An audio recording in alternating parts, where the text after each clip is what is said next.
If you haven't been to Cincinnati Museum Center in the last few years, get off your butt and come and see us, because the Netflix and inertia feels like that's the thing that we're competitive with, as opposed to people who like to go to see the zoo or the aquarium or go to a Reds game or a Bengals game are also people who like to go do other things. And if you want to be a more interesting person, you should come to Cincinnati Museum Center. And if you want your kids to be smarter, you should come to Cincinnati Museum Center.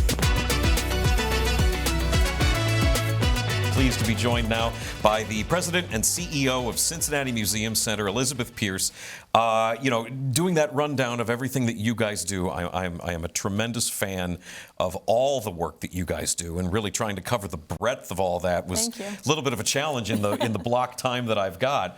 The only way that I can think to start this out is by asking you, what in the world is it like to run a museum? Well, and in particular to run this museum, it's like never a dull moment. My brain is always stimulated, always on overload.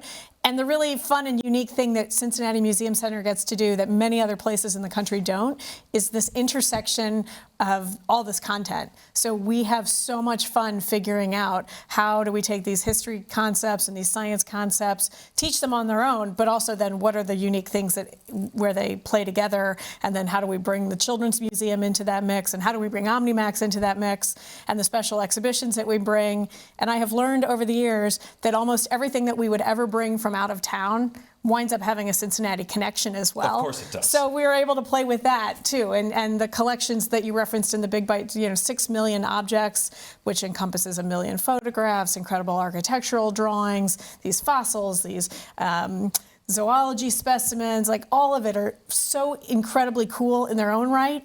And they all interplay together. Yeah. And that's what makes it fun and creative to be involved. I think that's interesting, the idea of the way that these do, because it's not just, we're not just talking one museum here. There's the history, there's the science, there's the natural history. You've got OmniMax, there's the library and the archives. And I didn't think about the way that all that stuff sort of fuels other things, and you get a kid to come out and marvel at some big dinosaur fossil that's there, and then they start to see the way time passes and the way plants grow and then go back into the ground, and life cycles, and that's really interesting. We really talk so much about the fact that our job is to steward curiosity, to create the spark of interest at that very young age, and then just keep feeding it. So all the little 3- and 4-year-olds that you know who understand how to pronounce the multisyllabic Latin definition of all these dinosaurs, isn't that crazy? We just keep wanting to feed the pipeline as it goes on, and then they get curious about space exploration, and then they get curious about the cave, and then they're like, oh, what's the history of the community about? And then, there are 1,000 different ways to dive deeper into all the aspects of this region. So the region gives the basis, the foundation for all of it, but we get to really kind of continue to lift it up in all sorts of ways. And it's really exciting too, because this isn't junk food for the brain, right? These kids are they're sneakily learning stuff,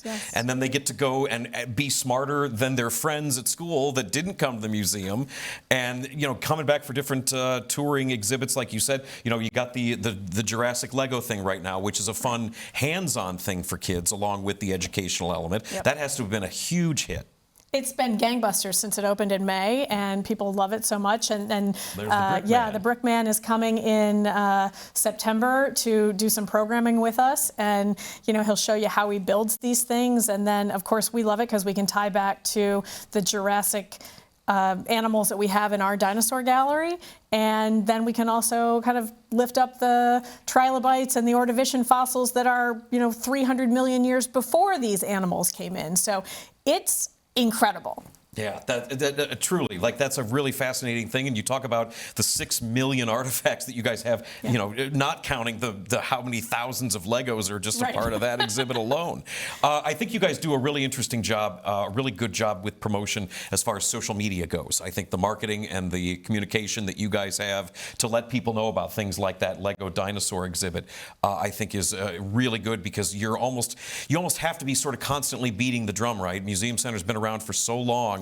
that, I mean, I would imagine there's times when it feels like people just sort of take it for granted. I do think that it gets into everybody's rhythm a little bit, and depending on how old your kids are, or if you've got visitors coming in from out of town, right? My favorite question to ask is like, when was the last time you were there? Right. And people sheepishly admit that it's been years, and then I have to berate them because like this organization has changed so dramatically in the last several years that it's not what you remember. I mean, there are some things that are always there. The cave is built into the building, so that's never going to change. But we have revitalized every permanent exhibition in both the History and the Science Museum, and we've revamped a couple of the things in the Children's Museum as well. So if you haven't been to Cincinnati Museum Center in the last few years, get off your butt and come and see us, because the Netflix and inertia feels like that's the thing that we're competitive with, as opposed to people who like to go to see the zoo or the aquarium or go to a Reds game or a Bengals game are also people who like to go do other things. Right. So we want to motivate people to come, and we're trying to do that with some daytime and evening programming. So you and I talked before the show that we have a new Friday late night, the third Friday of every month. We're going to be open until 8 p.m. And so that's a reason for you to come and fit that into your schedule more effectively. Museum Center after dark. Exactly. And, you know, it's not just for people who have kids. People will sometimes say, oh, my kids are grown, we don't come anymore. Okay, well, then you yourself are losing out. Yeah. And if you want to be a more interesting person, you should come to Cincinnati Museum Center. And if you want your kids to be smarter, you should come to Cincinnati Museum Center. You got a lot of options and a lot of reasons. And, you know, if you are looking for some of that new and different programming that's going on, if people haven't been there in a long time, this weekend is 1940s Day coming up. Classic experience. And this is really, like, adults love it more than kids. So we've got live music, we've got costume contests, we've got incredible vintage cars that are showing up. Like 25 different partners from all over town are bringing things to us. Yeah, and this is just such a fun event. And there's dancing and the big band sounds, and on OmniMax is the D-Day film that's really spectacular, that kind of breaks down specifically what happened within that operation, and to see it like enormous on the screen is really powerful. So 1940s Day on August 22nd is a spectacular time to come and see things. I think it would really surprise people, the level of like social engagement that you guys do. We're not talking about, you know, stodgy, dust-covered museum, the way that I think a lot of people might stereotypically think about it when they hear about museum. You've got this 1940s Day, there's the After Dark stuff, dinosaur Legos. This is all really, I think, engaging and forward-facing programming that is intended to attract people's attention. How in the world do you keep track of it? Is the organization... Is this like a mob paramilitary organization kind of thing where you're at the head of the family and then you've got the capos that all report up to you? We have an incredible team of leaders and staff at the museum who have so much passion for what we do. Everybody's got their own thing that they're interested in, right? You'll talk to somebody, I'm a dinosaur person, I'm a history person, etc. But then they just love it all inside the Hall of Justice, right? Like this incredible building that is so breathtaking that you walk in and like you forget why you come. You look up at the rotunda. I mean, I will greet people, visitors, on a regular basis when we're there, and they walk into the building and they literally forget why they came because they're just awed by the beauty of it so much. And when the little kids walk in as a group, they all bump into each other because they're looking at the ceiling and not paying attention to where they're going. So it is... the team loves what they do, and they do it brilliantly, and it's a huge group of people that really bring all their expertise together. So the marketing team and social media team will be very gratified that you're enjoying it as well, but they have fun with it. And that's the whole point. You have to have fun with these things. You know, we have serious things that we have presented to the community in terms of the Auschwitz exhibition most recently, and even some of the history material. But at the same time, it's about creating that sense of appreciation, wonder, curiosity, and then there's plenty of stuff that can be a little cheeky as we play with the themes as well. You know, listen, to the social media team, thank you, because when I'm trying to build this show out and come up with a long-form segment about all the different things that the Museum Center does, having a plethora of pictures and video that I can use to talk about what you guys do is extremely helpful. So thanks a lot for that. Well, and I'll tell you, too, we've got a great podcast called Meanwhile at the Museum. That's a very good title. You know, we're very funny about all of that, but it's a deep dive into all the people that we're we're talking about, and you want to understand what the exhibit fabricators are doing, or what the curators are doing, or what the archivists are doing, or some of the OmniMax exhibit and exhibit producers are doing. Great conversations that Cody and Mitch lead and dive into. So definitely worth your time if you need an extra hit of the museum on a different audio channel. Yeah, sure. There's time for everything. It's Yes. a big pie. Okay, so talking about that, and you've got different people that are sort of in charge of different things, and it's a wonderful team that handles stuff.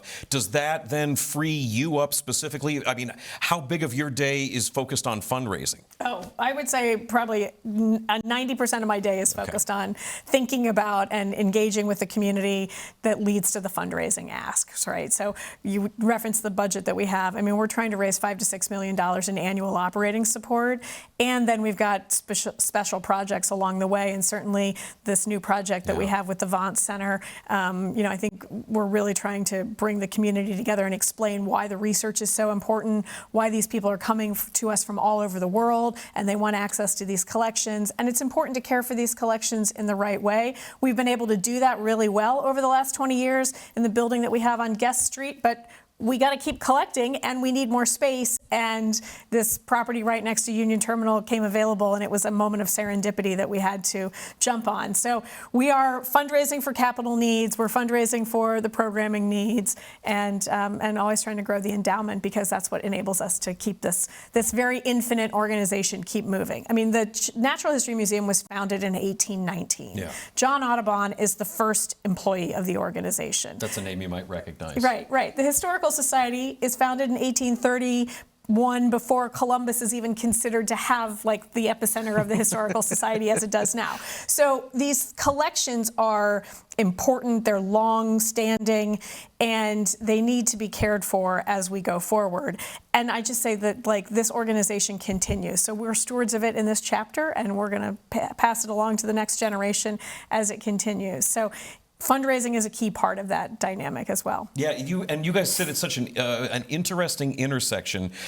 There's the forward-facing tourism element of it, where people come out and want to see some cool stuff here in town, whether they live here or not. There's the legitimate education side, where you've got kids and school trips that are truly education professionals that are being employed through that way. Right. But then also taking care of and the curation of all these artifacts, and then having outside researchers contacting you for their own work. I think that's something that nobody thinks about. I mean, think about this. The number of scientific research that we've done is incredible, and things that have just come up recently in terms of DNA sequencing of animals that we've had in our collection, or specimens we've had in our collection, is really powerful.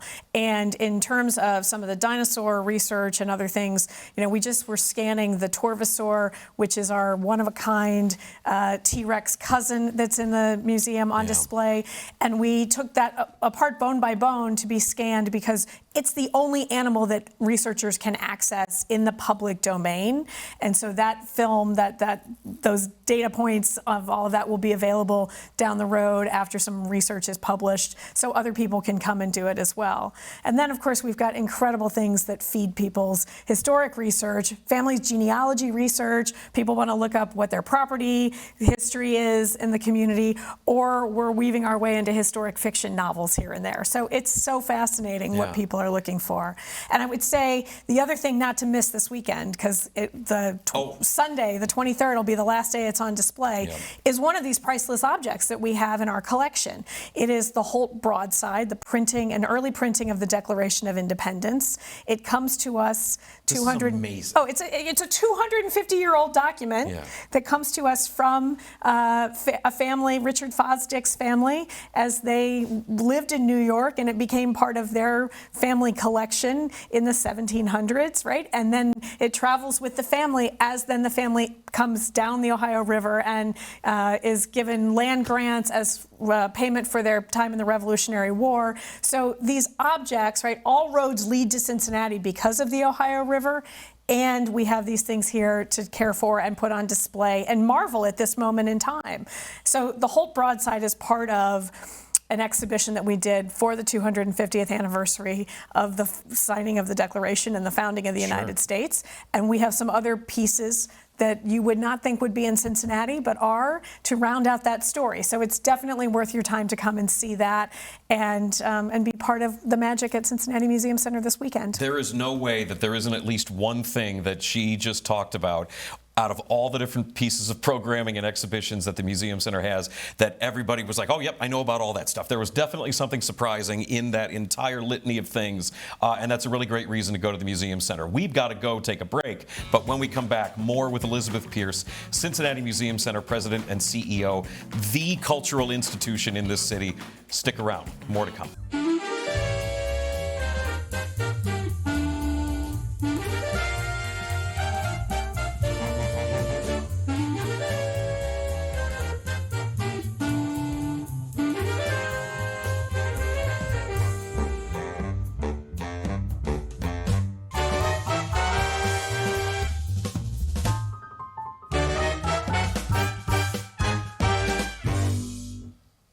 There we go. Welcome back to the Working Lunch. 1940s Day coming up this weekend.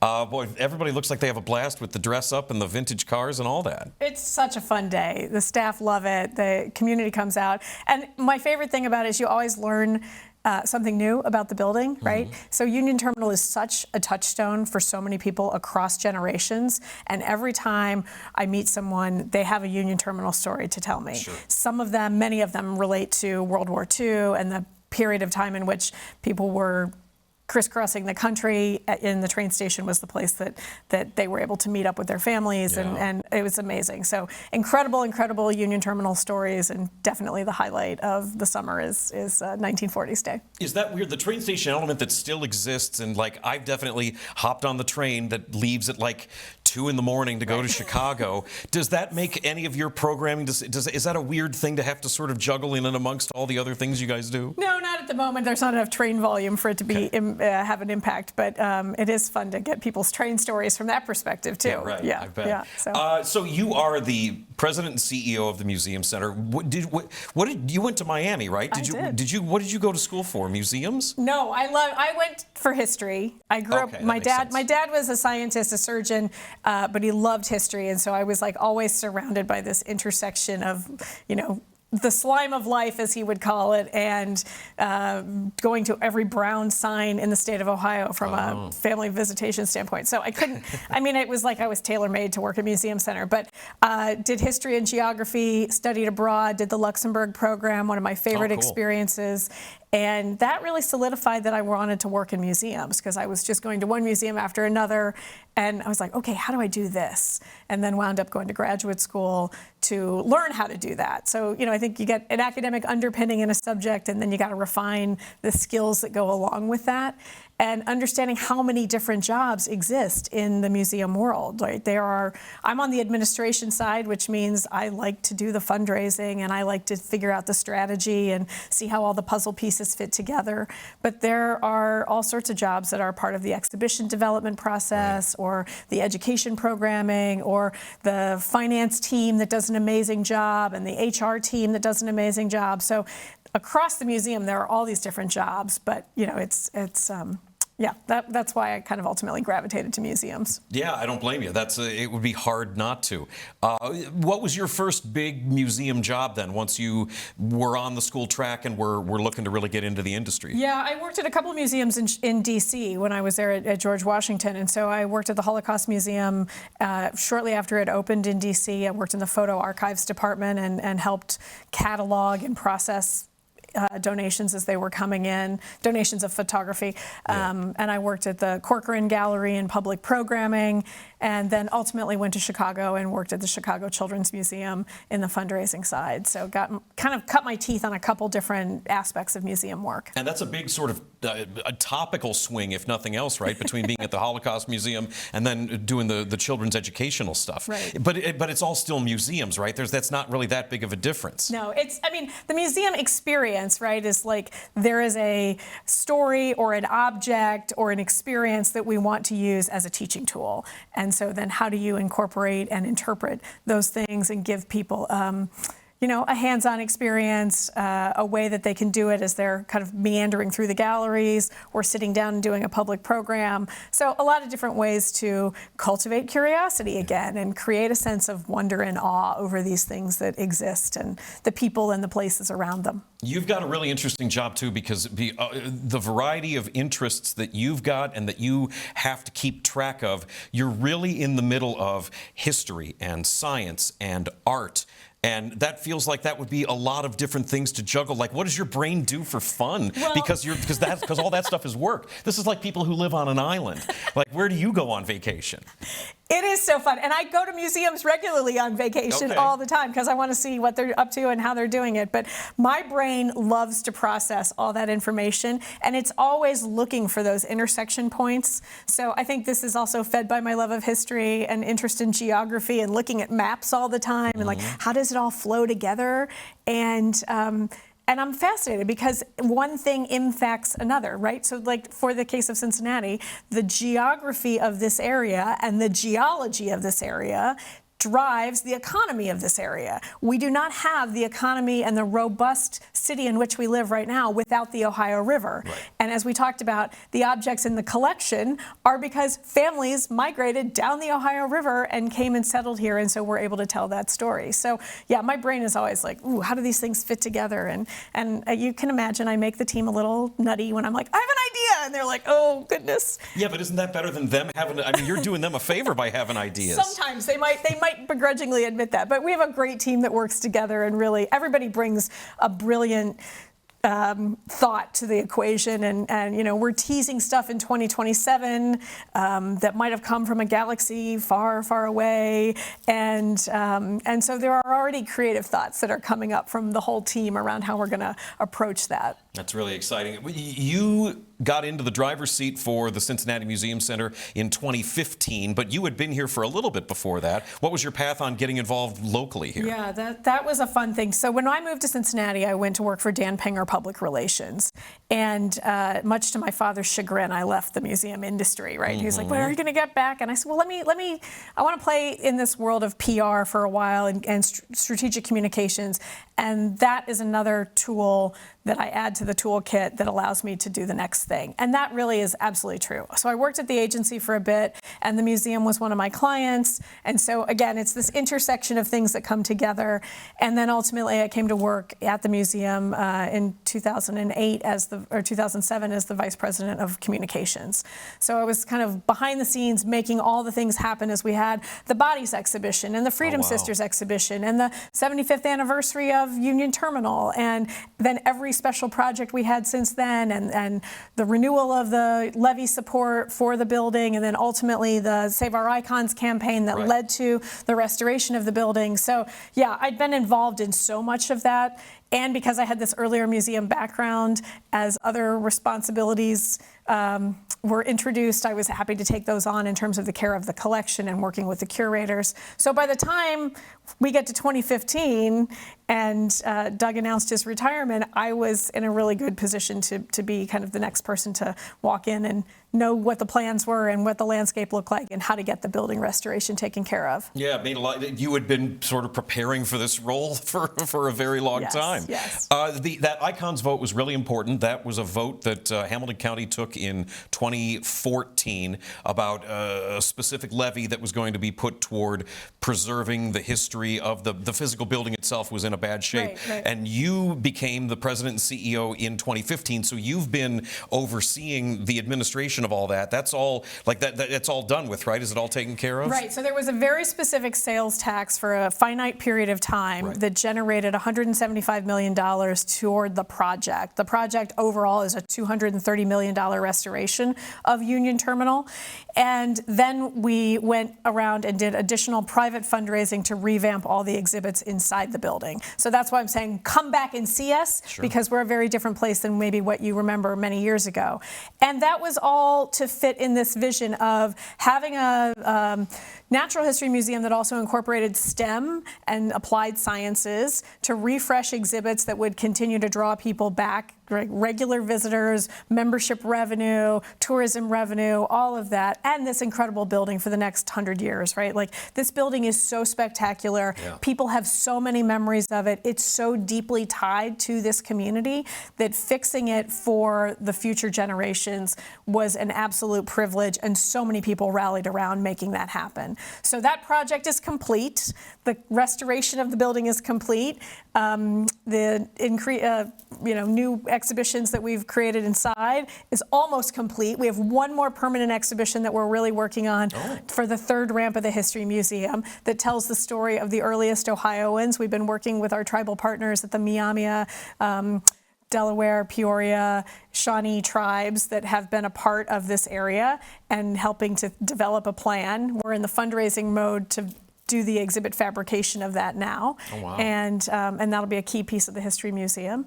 And we want to continue to do all the incredible programming and bring these special exhibitions to the community as well. So. Yeah, I mean, if you're doing dinosaurs and you're talking about the history of this area, there were a lot of people here before the Europeans came rolling in, and being able to sort of chart that history and have exhibits and oral history and anything like that, I think that would be fascinating. Well, and the community, or the organization, has done archaeology at the Hahn site in Anderson Township and at the Turpin site as well. So there, and we have objects here that tell those stories, and then working with the tribal partners who are the descendants of those people is just another fabulous way to bring that to life and really explore, the history of this community. And so that's one project that we're working on the capital side within the museum itself. But yeah, never a dull moment. It is a beast that has to be fed all the time. Yeah, and you're still doing the fundraising for the Vaught Center. That's still ongoing. And you mentioned your background in marketing communications, going away and then coming back into the museum world.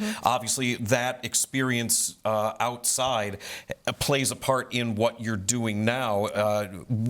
Do you think that you would be enjoying your position the way that you do had you not gone away and then come back? No, I don't think so. I think having that outside experience gave me another perspective on how to do the work, and then obviously it brings another lens to pull all of that work together. And I think having the strategic communication exercise and then doing that for a long time adds to my ability to be effective as a fundraiser, to support the other teams, to work with the teams to identify, like, oh, if this thing is coming into the collection, let's build an interesting story around it. Let's make sure we've got the video that then goes out on social that creates a level of excitement around it. So, and I think the museum field overall has evolved dramatically in the last, call it 25 to 30 years because of social media and other tools that are available at the ready and that can make so much more of this content available. Yeah. I mean, there is no lack of content at Cincinnati Museum Center, so we're just trying to push it out in as many ways as possible. It's maybe the place in town. Cincinnati Museum Center. Elizabeth Pierce is the president and CEO. Thank you very much for coming on the show. Thank you for having me. Fascinated to talk about it. Check out 1940s Day this weekend.